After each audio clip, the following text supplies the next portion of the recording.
Bon, Adélaïde, merci d'être venue au prieuré ce samedi 18 mars Merci à vous. 2023. Oui. C'est une date historique, ce n'est pas tous les jours qu'on a des jeunes de ton âge à notre prieuré, à nos samedis.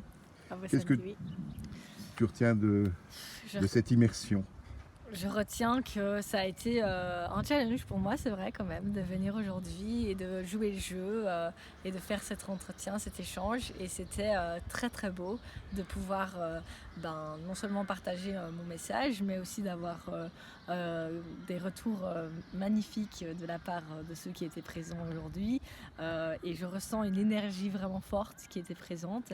Et j'espère que tout le monde a ressenti que j'ai voulu partager vraiment ce qui se retrouve au fond de moi et la raison pour laquelle je m'engage aujourd'hui, et de passer tout ça tout à fait transparente et en partageant vraiment mon ressenti, ce qu'il y a au fond de moi et la raison pour laquelle j'ai envie de me battre pour le vivant aujourd'hui, et d'une manière à ce qu'il y ait un réel changement tout en restant respectueux de Donc chacun. s'il y a une guerre de génération, c'est pas toi qui la déclenchera. Ça sera pas moi qui vais déclencher une guerre des générations. Je pense qu'on n'a plus le temps pour une guerre des générations. Il y a déjà beaucoup trop de conflits aujourd'hui.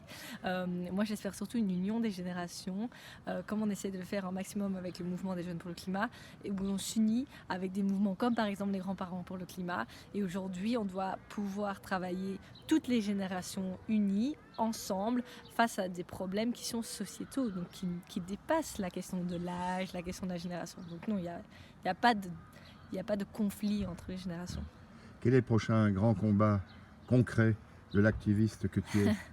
Il y a énormément de très très grands combats, mais la première chose à faire, c'est évidemment du coup donc de réinventer ce rêve, ce monde pour lequel on veut se battre. Et ça, on va le faire à une grande conférence qui s'appelle Beyond Growth en mai au Parlement européen. Et puis aussi, on va continuer nos combats, petits combats au niveau national et européen avec les jeunes pour le climat, avec différents collectifs comme le collectif Stop Hiccup ou le collectif Look Down. Et ces collectifs ont pour objectif vraiment de défendre des politiques qui restent respectueuses de l'environnement. Et je pense que le plus grand défi aujourd'hui, c'est vraiment de pouvoir se détacher de notre addiction dans cette société aux énergies fossiles.